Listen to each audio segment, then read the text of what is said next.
A segunda sessão extraordinária sobre o tema na Câmara estava marcada para começar às 11 da manhã, mas atrasou cerca de 1h30.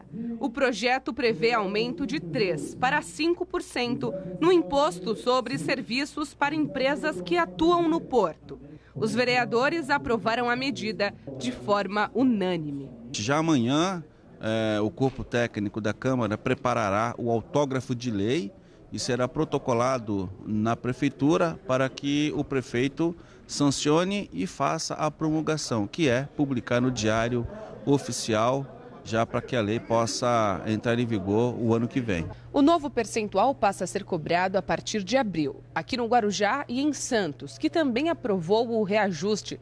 Isso vai garantir um aumento de 40 milhões de reais na arrecadação de Guarujá e 64 milhões de reais em Santos. Recursos estes que, obviamente, devem ser utilizados para ações que estão há muito pendentes na cidade, como infraestrutura, saneamento. Eu acho que é importante esse aumento de arrecadação. Em nota, o Sindicato dos Operadores Portuários do Estado de São Paulo, SOPESP, demonstrou, abre aspas, total preocupação com os impactos nos custos operacionais e logísticos no porto, em razão das medidas adotadas por essas duas cidades, fecha aspas. Ainda segundo o SOPESP, a nova taxação pode provocar fuga de cargas para outros complexos portuários e demissão de funcionários.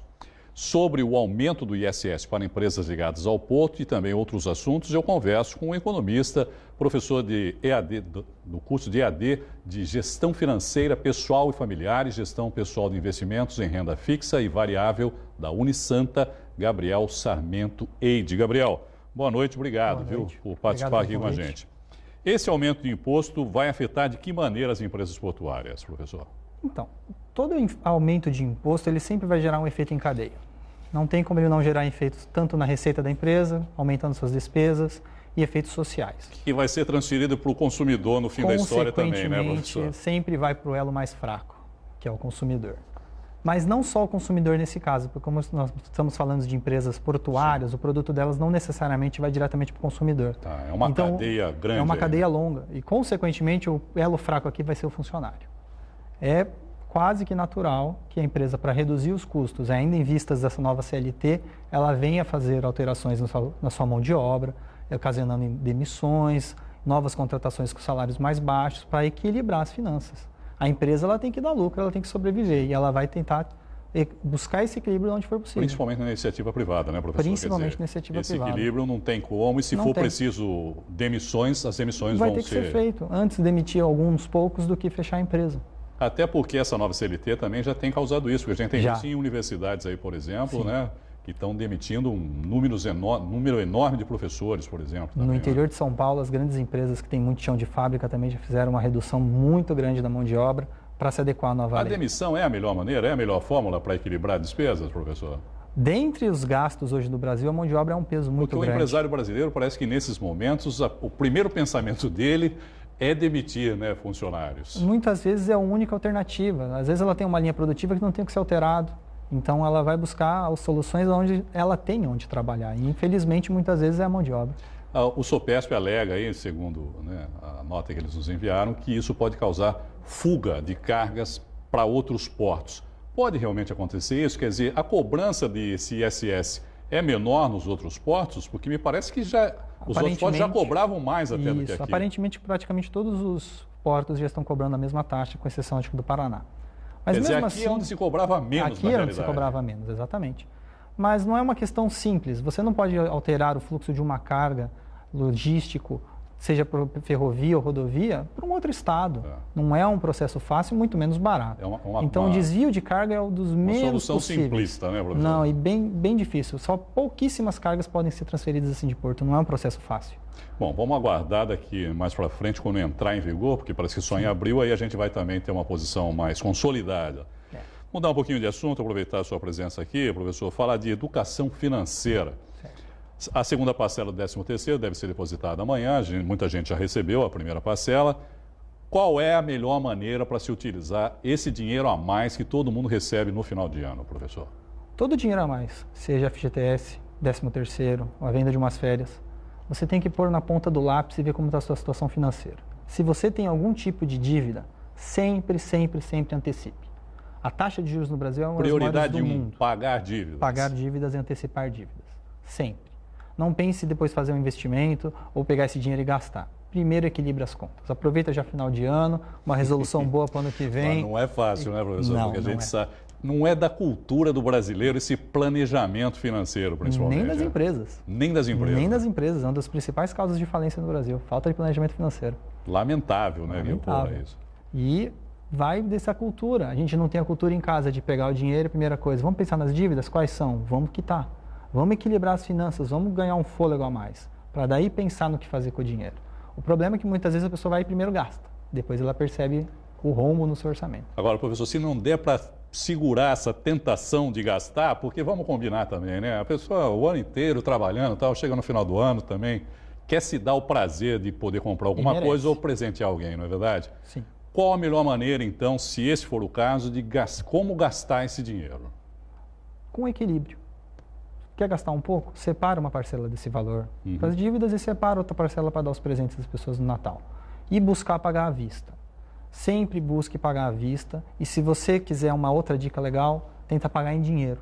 Para você ter o efeito subjetivo de sentir. Isso dá poder de negociação também, né, professor? Poder de negociação no preço e você sente mais. Porque o comerciante também não quer perder o negócio dele, né? Não, e o comerciante também tem que viver.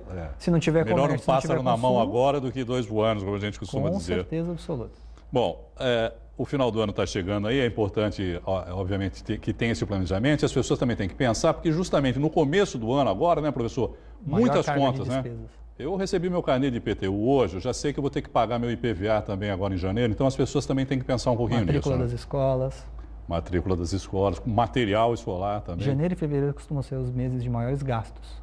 E são gastos que não dá para evitar. Também é importante pensar nisso e botar no papel, fazer uma planilha, na verdade, eu acho que é o melhor, não é? A planilha, visualizar ali fica mais fácil. A planilha é a melhor alternativa para qualquer um. Qualquer um tem condição de fazer uma planilha e ela não precisa ser no computador, no Excel, no aplicativo de celular, papel e lápis. Mas o mais importante na hora de fazer uma planilha é a delimitação de quanto você ganha, que você tem que ter uma referência de quanto você tem. E aí você ir colocando uma simulação de tudo que você vai gastar. E tentar separar em grupos. Casa, alimentação, transporte, aquelas despesas educação. Que são obrigatórias mensalmente, não é, professor? Com certeza, as despesas fixas. E as essa variáveis. Não tem como fugir, né? Não que todo mês tem que pagar. Elas cobrem em torno de 70% do orçamento do brasileiro. Então você, na verdade, tem para trabalhar 30%. É nesses 30% que você tem que trabalhar. Outra coisa que, assim, não é do hábito do brasileiro também, é poupar, não é, professor? Quer dizer, desse orçamento e dessa planilha, incluir também lá uma parcelazinha para você ter de reserva para um momento mais complicado. Com certeza.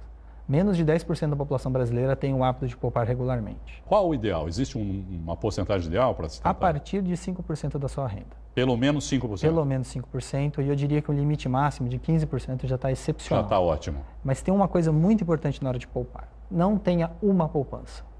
Tenha 2. Em 2 bancos diferentes. 2 contas diferentes. Em uma você guarda a sua reserva de emergência. É uma poupança que você não vai mexer, somente em emergências. E ela tem que ter ali o equivalente de 6 a 12 meses das suas despesas fixas. Por isso a importância da planilha, para você saber esse valor. Naquela planilha você tem lá um valor de quanto você paga por mês. Por mês. E aí o ideal é você ter de 6 a 12 meses reservados. Isso vai gerar uma segurança, um equilíbrio financeiro para você, que no momento de uma eventualidade, que infelizmente não é tão eventual assim, vai ocorrer, você utiliza esse capital poupado e evita contrair uma dívida não planejada. E que vai pagar provavelmente juros altíssimos. O cheque especial quadruplica ao longo de um ano. Mesmo com as mudanças aí agora, os juros ainda estão muito altos, né, professor? Os maiores do mundo. E o cartão de crédito aumenta 7 vezes em um ano. Quer dizer, tendo essa poupança aí não tem susto também, né, professor? Dá para passar de uma maneira mais tranquila, né? 80% dos endividamentos hoje no Brasil poderiam ser prevenidos somente com esse hábito da poupança.